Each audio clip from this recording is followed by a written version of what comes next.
ನಮಸ್ಕಾರ ವೀಕ್ಷಕರೇ, ದುನಿಯಾ ವಿಶೇಷ ಕಾರ್ಯಕ್ರಮಕ್ಕೆ ತಮಗೆಲ್ಲ ಆಧಾರದ ಸ್ವಾಗತ. ನಾನು ಅರವಿಂದ್. ಪ್ರತಿದಿನ ನಮ್ಮ ದುನಿಯಾ ಕಾರ್ಯಕ್ರಮದಲ್ಲಿ ಒಂದು ವಿಶೇಷ ಆಸಕ್ತಿದಾಯಕ ವಿಚಾರವನ್ನು ಎತ್ಕೊಳ್ತೀವಿ. ಅದರ ಕುರಿತಂತೆ ತಜ್ಞರ ಜೊತೆ ವಿಸ್ತೃತವಾದ ಚರ್ಚೆ ಮಾಡ್ತೀವಿ. ಕೆಲವು ಸರ್ತಿ ಜಾಗೃತಿ ಮೂಡಿಸ್ತಕ್ಕಂಥದ್ದು, ಕೆಲವು ಸರ್ತಿ ಮಾಹಿತಿ ಕೊಡ್ತಕ್ಕಂಥ ಕೆಲಸವನ್ನು ಕೂಡ ಮಾಡ್ತೀವಿ. ಆದರೆ ನಮ್ಮ ದುನಿಯಾ ಕಾರ್ಯಕ್ರಮ ಇಷ್ಟಕ್ಕೆ ಮಾತ್ರ ಸೀಮಿತ ಅಲ್ಲ. ಈಗಾಗಲೇ ಹೇಳಿರೋ ಪ್ರಕಾರ ಈ ಕಾರ್ಯಕ್ರಮದಲ್ಲಿ ನಿಮ್ಮ ನೋವಿಗೆ ಜಾಗ ಇದೆ. ಯಾರಲ್ಲೂ ಹೇಳ್ಕೊಳ್ಳೋಕ್ಕಾಗದೇ ಇರತಕ್ಕಂಥ ನೋವಿನಿಂದ ನೀವು ಒದ್ದಾಡ್ತಾ ಇದ್ದರೆ, ಒಂದು ವೇಳೆ ಸಹಾಯ ಹಸ್ತವನ್ನು ಬೇಡಿದ್ರೆ ನಮ್ಮ ಕಾರ್ಯಕ್ರಮದ ಮುಖಾಂತರ ಅದನ್ನು ಸಂಬಂಧಪಟ್ಟವರ ಗಮನಕ್ಕೆ ತರ್ತಕ್ಕಂಥ ಕೆಲಸವನ್ನು ಕೂಡ ಮಾಡ್ತೀವಿ. ನಿನ್ನೆ ಕೂಡ ಇದೇ ಥರದ ಒಂದು ವಿಚಾರವನ್ನು ನಾವು ಆಯ್ಕೆ ಮಾಡ್ಕೊಂಡಿದ್ವಿ. ಇವತ್ತು ಒಂದು ವಿಚಿತ್ರವಾದಂತಹ ಒಂದು ಘಟನೆ, ಒಂದು ಪ್ರಕರಣ, ಅಪರೂಪದ ಘಟನೆ, ಅದನ್ನು ಆಯ್ಕೆ ಮಾಡ್ಕೊಂಡಿದ್ವಿ. ಅದರ ಬಗ್ಗೆ ವಿಸ್ತೃತವಾದಂತಹ ಚರ್ಚೆ ಮಾಡ್ತೀವಿ.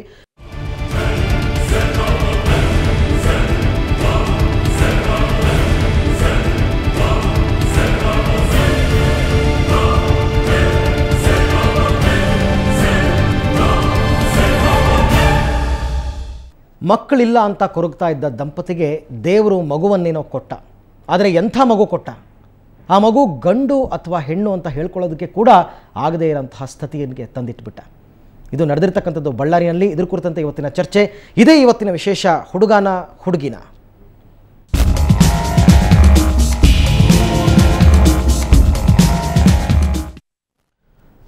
ಅವರದ್ದು ಕಡು ಬಡ ಕುಟುಂಬ, ಇಸ್ತ್ರಿ ಮಾಡಿ ಜೀವನ ಸಾಗಿಸ್ತಕ್ಕಂಥ ಕುಟುಂಬ.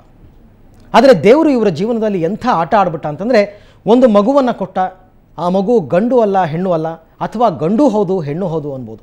ಅಂಥ ಒಂದು ವಿಚಿತ್ರವಾದಂತಹ ಘಟನೆ ಬಳ್ಳಾರಿನಲ್ಲಿ ನಡೆದಿದೆ. ಈ ಕುರಿತಂತೆ ಒಂದು ಡೀಟೇಲ್ಡ್ ರಿಪೋರ್ಟ್ ಇಲ್ಲಿದೆ ನೋಡಿ.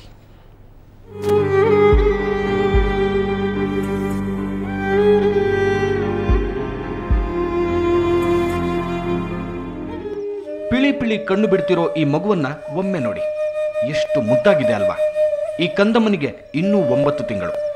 ಆದರೆ ಈ ಮಗುವಿನ ಸ್ಥಿತಿ ಕೇಳಿದ್ರೆ ಎಂಥವರ ಮೈ ಕೂಡ ಜುಮ್ಮೆನ್ನುತ್ತೆ. ಬಳ್ಳಾರಿ ಜಿಲ್ಲೆಯ ಮಲ್ಲಿ ಹಾಗೂ ಬೋಟೆಮ್ಮ ದಂಪತಿಗೆ ಜನಿಸಿರೋ ಈ ಮಗು ಗಂಡೋ ಹೆಣ್ಣೋ ಗೊತ್ತಾಗ್ತಿಲ್ಲ. ಹೌದು, ತಾಯಿಯ ತವರೂರು ಆದವಾನಿ ಸರ್ಕಾರಿ ಆಸ್ಪತ್ರೆಯಲ್ಲಿ ಹುಟ್ಟಿದ ಈ ಮಗುವಿಗೆ ಅಲ್ಲಿನ ವೈದ್ಯರು ಚಿಕಿತ್ಸೆ ಕೊಡಲಾಗದೆ ವಾಪಸ್ ಕಳುಹಿಸಿದ್ದಾರೆ. ಬಳಿಕ ಬಳ್ಳಾರಿಯಲ್ಲೂ ಹಲವು ವೈದ್ಯರಿಗೆ ತೋರಿಸಿದ್ದಾರೆ. ಆದರೆ ಚಿಕಿತ್ಸೆಗೆ ಲಕ್ಷಾಂತರ ರೂಪಾಯಿ ಖರ್ಚಾಗುತ್ತೆ ಅಂತ ವೈದ್ಯರು ಹೇಳಿದ್ದಾರೆ. ಬಡತನದ ಬೇಗುದಿಯಲ್ಲಿ ಬಳಲುತ್ತಿರೋ ಕುಟುಂಬ ಕಂಗಾಲಾಗಿದೆ.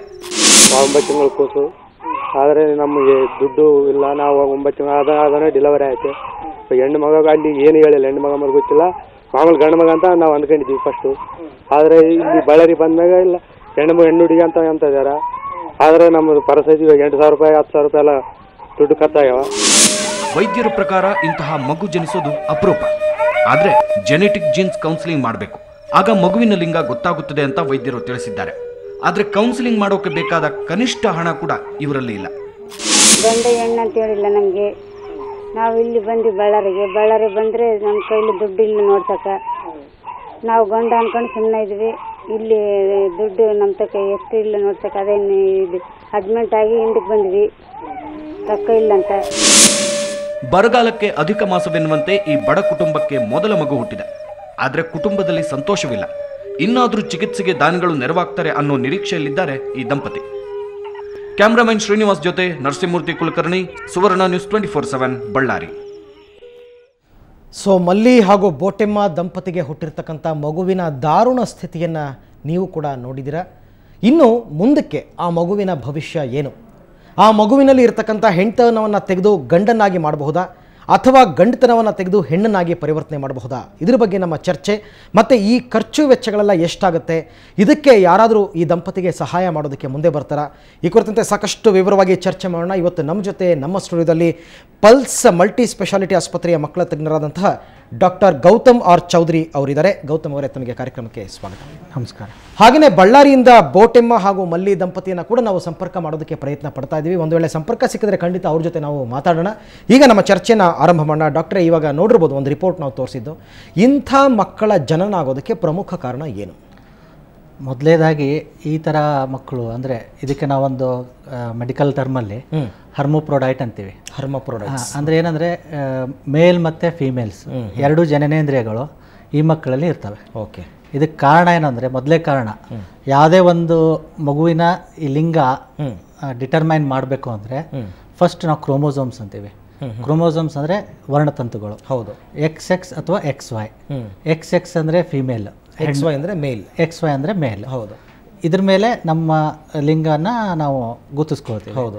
ಇವಾಗ ಏನಾಗುತ್ತೆ, ಈ ವೀರ್ಯಾಣು ಈ ಒಂದು ಅಂಡಾಣು ಜೊತೆ ಸೇರಿದಾಗ ಒಂದು ವೀರ್ಯಾಣು ಈಗ ಗರ್ಭ ಆಗ್ಬೇಕಾದ್ರೆ ಫರ್ಟಿಲೈಸೇಷನ್ ಅಂತೀವಿ, ಆಗ್ಬೇಕಾದ್ರೆ ಒಂದು ಅಂಡಾಣು ಜೊತೆ ಸೇರಿದಾಗ ಈ ವೀರ್ಯಾಣುವಲ್ಲಿ XY ಇರುತ್ತೆ, ಅಂಡಾಣುದಲ್ಲಿ XX ಇರುತ್ತೆ.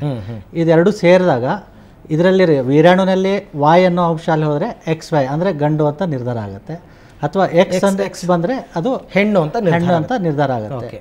ಯಾವಾಗ ಇಲ್ಲಿ ಎರಡು ವೀರ್ಯಾಣು ಒಂದು ಅಂಡಾಣುವನ್ನು ಸೇರಿದಾಗ ಎರಡು ಇದು ಆಗ್ಬೋದು, ಓಕೆ, ಇಂಪ್ರಾಪರ್ ಫರ್ಟಿಲೈಸೇಷನ್ ಅಂತೀವಿ ಅದಕ್ಕೆ. ಓಕೆ.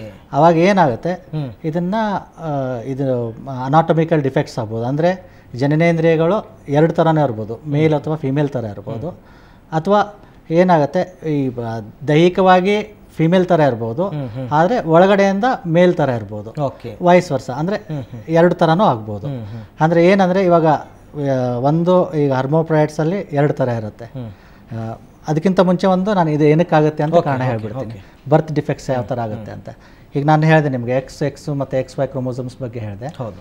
ಏನಂದರೆ ಅದಕ್ಕಿಂತ ಮುಂಚೆ ಏನಾಗುತ್ತೆ, ಬರ್ತ್ ಆಗೋಕ್ಕಿಂತ ಮುಂಚೆ ಒಂದು ಈ ಮಗುನ ಫರ್ಟಿಲೈಸೇಷನ್ ಆದಮೇಲೆ ಏನು ಇದು ಆಗುತ್ತೋ, ಮಗು ಡೆವಲಪ್ಮೆಂಟ್ ಆಗುತ್ತೋ, ಅಪ್ ಟು 6 to 7 weeks ಅದು ಅದ್ರ ಲಿಂಗನ ನಾವು ಐಡೆಂಟಿಫೈ ಮಾಡೋಕ್ಕಾಗಲ್ಲ. ಯಾವ ಥರ ಅಂದರೆ ಈ 6 weeks ಆದಮೇಲೆ ಈ ಗಂಡು ಅನ್ನೋದು ಹೆಣ್ಣು ಅನ್ನೋದು ಫಸ್ಟ್ ಏನಾಗುತ್ತೆ, ಒಂದು ಉಲ್ಫಿಯನ್ ಡಕ್ಟ್ ಅಂತ, ಅಲ್ಲಿಂದ ಮುಲೇರಿಯನ್ ಡಕ್ಟ್ ಅಂತ ಎರಡು ಇದು ಇರ್ತವೆ, ಪ್ರೋಸೆಸ್ ಅಂತ ಅನ್ಕೊಳ್ಳಿ. ಇನ್ ಜನರಲ್ ನಾನು ಮೆಡಿಕಲ್ ಟರ್ಮ್ ಆಗಲ್ಲ ಇದನ್ನು. ಏನಾಗುತ್ತೆ, ಉಲ್ಫಿಯನ್ ಡಕ್ಟ್ ಅನ್ನೋದು ಮೇಲ್ ಜನನೇಂದ್ರಿಯಗಳನ್ನ ಡೆವಲಪ್ಮೆಂಟ್ ಉತ್ಪತ್ತಿ ಮಾಡುವಂಥದ್ದನ್ನು ಇದು ಮಾಡುತ್ತೆ. ಈ ಮುಲೇರಿಯನ್ ಡಕ್ಟ್ ಅನ್ನೋದು ಫಿಮೇಲ್ ಆರ್ಗನ್ಸ್ನ ಡೆವಲಪ್ ಮಾಡೋಕ್ಕೆ ಸಹಾಯಕಾರಿ ಆಗುತ್ತೆ. ಇದೇನಾಗುತ್ತೆ, ಮೊದಲಿಗೆ ಎರಡು ಉಲ್ಫಿಯನ್ ಮತ್ತು ಮುಲೇರಿಯನ್ ಡಕ್ಟ್ ಎರಡು ಒಟ್ಟಾಗಿರ್ತವೆ. ಏನಾಗುತ್ತೆ, ಒಂದ್ಸರಿ ಇದನ್ನು ಮೇಲ್ ಅಂತ ಹೇಳಿ ಅಂದ್ರೆ 6 ವಾರ ಆದಮೇಲೆ ಟೆಸ್ಟಿಸ್ ಡೆವಲಪ್ ಆಗೋಕ್ಕೆ ಶುರು ಆಗುತ್ತೆ, ಅಂದರೆ ವೃಷಣಗಳು ಡೆವಲಪ್ ಆಗುತ್ತೆ. ಅಂದರೆ ಮೇಲಲ್ಲಿ ವೃಷಣಗಳು ಡೆವಲಪ್ ಆದಾಗ ಏನಾಗುತ್ತೆ, ಒಂದು ಹಾರ್ಮೋನು ಟೆಸ್ಟೋಸ್ಟಿರೋನ್ ಅಂತ ಕೇಳಿರ್ಬೋದು, ಮೇಲ್ ಹಾರ್ಮೋನ್ ಇದು ಉತ್ಪತ್ತಿ ಆಗೋಕ್ಕೆ ಶುರು ಆಗುತ್ತೆ. ಈ ಟೆಸ್ಟೋಸ್ಟಿರೋನ್ ಹಾರ್ಮೋನ್ ಉತ್ಪತ್ತಿ ಆಗೋಕ್ಕೆ ಶುರು ಆದಮೇಲೆ ಏನಾಗುತ್ತೆ, ಡೈಹೈಡ್ರೋ ಟೆಸ್ಟೋಸ್ಟಿರೋನ್ ಅಂತ ಇದನ್ನು ಕನ್ವರ್ಟ್ ಆಗುತ್ತೆ ಒಂದು ಎಂಜೈಮ್ ಮುಖಾಂತರ. ಎಂಜೈಮ್ ಯಾವುದು ಅಂದರೆ 5-alpha ರಿಡಕ್ಟೇಸ್ ಅಂತ ಒಂದು ಎಂಜೈಮ್ ಇರುತ್ತೆ. ಈ ಕನ್ವರ್ಷನ್ಗೆ ಅದು ಹೆಲ್ಪ್ ಆಗುತ್ತೆ. ಇದು ಆದಮೇಲೆ ಏನಾಗುತ್ತೆ, ಈ ಟೆಸ್ಟಿಸ್ಗಳು ಡೆವಲಪ್ ಆಗ್ತವೆ. ಟೆಸ್ಟಿಸ್ಗಳು ಡೆವಲಪ್ ಆದಮೇಲೆ ಏನಾಗುತ್ತೆ, ಈ ಮುಲೇರಿಯನ್ ಇನ್ಹಿಬಿಷನ್ ಫ್ಯಾಕ್ಟರ್ ಅಂತ ಇರುತ್ತೆ. ಮುಲೇರಿಯನ್ ಇನ್ಹಿಬಿಷನ್ ಫ್ಯಾಕ್ಟರ್ ಅಂದರೆ ಇವಾಗ ಏನು ಈ ಮುಲೇರಿಯನ್ ಡಕ್ಟ್ ಅಂತ ಇರುತ್ತೆ, ಹೆಣ್ಣು ಜನನೇಂದ್ರಿಯಗಳನ್ನ ಉತ್ಪತ್ತಿ ಮಾಡುವಂಥದ್ದು, ಅದನ್ನು ಇದು ಮಾಡಿಬಿಡುತ್ತೆ, ಅದು ರಿಗ್ರೆಸ್ ಮಾಡಿಬಿಡುತ್ತೆ. ರಿಗ್ರೆಸ್ ಮಾಡಿದಾಗ ಏನಾಗುತ್ತೆ, ಇಲ್ಲಿ ಮೇಲ್ ಜನನೇಂದ್ರಿಯಗಳು ಡೆವಲಪ್ ಆಗೋಕ್ಕೆ ಹೆಲ್ಪ್ ಆಗುತ್ತೆ. ಸೊ ನಾರ್ಮಲ್ ಆಗಿ ಮೇಲ್ ಡೆವಲಪ್ಮೆಂಟ್ ಇರುತ್ತೆ. ಯಾವಾಗ ಈ ಮುಲೇರಿಯನ್ ಇನ್ಹಿಬಿಟಿಂಗ್ ಫ್ಯಾಕ್ಟರ್ ಅನ್ನೋದು ಇದಾಗುತ್ತೋ, ಫೇಲ್ ಆಗುತ್ತೋ, ಅದು ಮುಲೇರಿಯನ್ ಡಕ್ಟ್ ಅನ್ನೋದು ಹಾಗೆ ಉಳಿಯುತ್ತೆ. ಅವಾಗ ಏನಾಗುತ್ತೆ, ಫಿಮೇಲ್ ಆರ್ಗನ್ಸ್ನು ಡೆವಲಪ್ ಆಗುತ್ತೆ. ಅವಾಗ ಈ ಥರ ಪರಿಸ್ಥಿತಿ ಈ ಥರ ಪರಿಸ್ಥಿತಿ ಯಾಕೆ ಉತ್ಪತ್ತಿ ಆಗುತ್ತೆ ಅಂತಕ್ಕಂಥದ್ದು ಬಹಳ ಚೆನ್ನಾಗಿ ಹೇಳ್ಕೊಟ್ರು. ಇನ್ನು ನಮ್ಮ ಬಳ್ಳಾರಿ ಸ್ಟುಡಿಯೋದಿಂದ ಈ ಮಗುವಿನ ತಂದೆ ತಾಯಿ ಅಂದರೆ ಮಲ್ಲಿಕಾರ್ಜುನ್ ದಂಪತಿ ಅವರು ಕೂಡ ನಮ್ಮ ಜೊತೆ ನೇರ ಸಂಪರ್ಕಕ್ಕೆ ಬಂದಿದ್ದಾರೆ.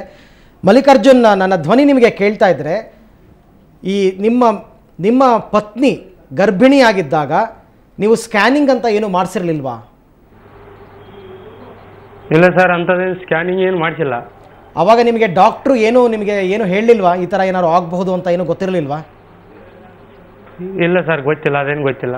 ಓಕೆ, ಮಗು ಹುಟ್ಟಿದ ಮೇಲೆ ನಿಮಗೆ ಯಾವಾಗ ಗೊತ್ತಾಯ್ತು ಈ ಥರ ತೊಂದರೆ ಆಗಿದೆ, ಮಗುವಿಗೆ 2 ಜನನೇಂದ್ರಿಯಗಳಿದೆ ಅಂತ ಯಾವಾಗ ಗೊತ್ತಾಯ್ತು? ತೊಂದರೆ ಎಂಬುದೇನಿಲ್ಲ ಸರ್, ನಮ್ಮೂರಾಗ ನಾವು ಗಂಡು ಮಗ ಅಂದ್ಕೊಂಡಿದ್ವಿ. ಓಕೆ. ಹುಡುಗ ಹುಟ್ಟಿದಾಗ ಗಂಡು ಮಗ ಅಂದ್ಕೊಂಡಿವಿ ಸರ್ ನಾವು. ಓಕೆ. ಅವಾಗ ಮತ್ತೆ ಹುಡುಗ ಆರೋಗ್ಯ ಚೆನ್ನಾಗಿಲ್ಲ ಅಂತಂದೇಳಿ ಡಾಕ್ಟ್ರು ನಮ್ಮೂರಾಗ RMP ಡಾಕ್ಟ್ರು ಬರ್ಕೊಟ್ಟಿದ್ದಾನೆ.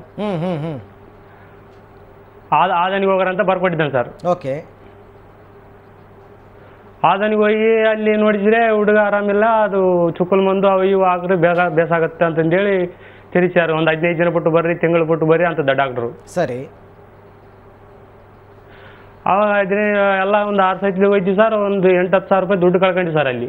ಸರಿ. ಆಮೇಲೆ ಊರಾಗ ಬಂದ್ವಿ, ಹುಡುಗ ಆರೋಗ್ಯ ಏನು ಹೋದ್ರು ಕೂಡ ಹುಡುಗ ಆರೋಗ್ಯ ಅವಲ್ಲ. ದಿನ ರಾತ್ರಿ ಅಸಲು ಅವ್ರ ತಾಯಿನ ನನ್ನ ಮಗಳು ಕೊಡ್ಸೋಲ್ಲ, ದಿನ ಆಳದ ಸರ್. ಅವಾಗ ನಮ್ಮ ಮನೆ ಬಗಲಾಗ ಎಲ್ಲ ಬಳ್ಳಾರಿಯಾಗ ಬೇಸ್ ನೋಡ್ತಾರಂತ ಬಳ್ಳಾರಿಗೆ ಹೋರಂತ ಅಂದ್ರೆ ಸರ್ ನಮ್ಮರಾಗ. ಓಕೆ. ಅವಾಗ ಬಳ್ಳಾರಿ ಬಂದ್ವಿ ಸರ್ ನಾವು. ಬಳ್ಳಾರಿ ಬಂದ್ಮ್ಯಾಗ ಇಲ್ಲಿ ಚೌಧರಿ ಡಾಕ್ಟ್ರು ಅಂತ ಇದ್ದಾನ ಗೌರ್ಮೆಂಟ್ ಡಾಕ್ಟ್ರು OPDಗೆ ಅಡ್ಮಿಟ್ ಮಾಡ್ರಿ ಅಂತ ಹೇಳಿ ಸರ್. ಸರಿ. OPDಗೆ ಅಡ್ಮಿಟ್ ಆದ್ವಿ. ಅವಾಗ ಸ್ಕ್ಯಾನಿಂಗ್ ಮಾಡಿಸ್ಬೇಕು, ಅದು ಮಾಡಿಸ್ಬೇಕು, ಮತ್ತೆ ಎಲ್ಲ ರಿಪೋರ್ಟ್ ಬರ್ಸ್ಬೇಕಂದ್ರೆ ಎಲ್ಲ ಒಂದು 5-6 ಸಾವಿರ ರೂಪಾಯಿ ದುಡ್ಡು ಖರ್ಚು ಮಾಡ್ಕೊಳ್ಳಿ ಸರ್. ಸರಿ. ಅವಾಗ ಇಲ್ಲಿ ಬಂದ್ಮ್ಯಾಗ ಅವರು ನಾವು ಗಂಡು ಹುಡುಗ ಅಂತ ಕರ್ಕೊಂಡ್ಬಂದಿವಿ ಸರ್. ಆದರೆ ಇಲ್ಲಿ ಸ್ಕ್ಯಾನಿಂಗ್ ಮಾಡುತ್ತಾರೆ, ಈ ಹುಡುಗಿ ಕನ್ಫರ್ಮ್ ಹೆಣ್ಣು ಹುಡುಗಿ ಅಂತ ಹೇಳ್ತಾರೆ ಸರ್. ಈಗ ಮಲ್ಲಿಕಾರ್ಜುನ್, ನಿಮ್ಮ ಪತ್ನಿಗೆ ಡೆಲಿವರಿ ಆಗಿದ್ದು ಆಸ್ಪತ್ರೆನಲ್ಲ ಮನೆನಲ್ಲ? ಮನೆ ಸರ್. ನೀವು ಡೆಲಿವರಿ ಆಗೋ ತನಕ ಯಾವ ಡಾಕ್ಟ್ರಿಗೂ ತೋರಿಸೇ ಇಲ್ವಾ? ಇಲ್ಲ ಸರ್, ತೋರಿಸಿಲ್ಲ. ಓಕೆ, ಅಂದರೆ ಸ್ಕ್ಯಾನಿಂಗ್ ಅವೆಲ್ಲ ಏನೂ ಮಾಡಿಸೇ ಇಲ್ಲ ನೀವು ಅವ್ರು ಗರ್ಭಿಣಿ ಆಗಿದ್ದಾಗ? ಇಲ್ಲ ಸರ್, ಏನು ಮಾಡಿಸಿಲ್ಲ, ಸ್ಕ್ಯಾನಿಂಗ್ ಮಾಡಿಸಿಲ್ಲ, ಡಾಕ್ಟ್ರಿಗೆ ನೋಡಿಸಿಲ್ಲ ಸರ್. ಮಾಮೂಲು ಸೂಜಿ ಹಾಕ್ತಾರಲ್ಲ ಸರ್, ಊರಾಗ ಬಂದು ಅವು ಮಾಮೂಲು ಆಗ್ತಾ ಇದ್ದಾರೆ ಸರ್ ಅಷ್ಟೇ. ಓಕೆ ಓಕೆ ಮಲ್ಲಿಕಾರ್ಜುನ್, ನಿಮ್ಮ ಜೊತೆ ಮತ್ತೆ ಮಾತಾಡ್ತೀನಿ. ಡಾಕ್ಟ್ರೇ ಕೇಳಿರ್ಬೋದು ನೀವು ಅವ್ರ ಮಾತು.